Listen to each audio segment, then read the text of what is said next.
Like in my opinion, it would be Tater Khan, but kind of different. And what was it about the movie Dictator that was considered funny, or what was it about it that everyone went to go see it as the best movie? It doesn't seem like The Dictator would be a really funny topic. The Great Dictator wasn't like a funny topic, but it had a lot to do about the Nazis and how Charlie hated the Nazis.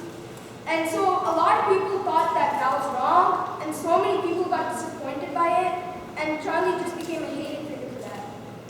Thank you very much. One question from this side. Go ahead. Go ahead. Yeah, you can go ahead with the question. No.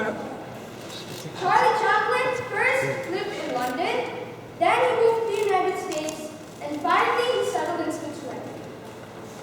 One from this side.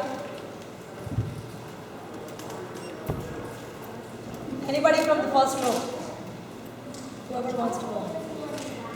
Charlie Chaplin was 88 years old when he died. He died on Christmas Day of 1977. Round of applause.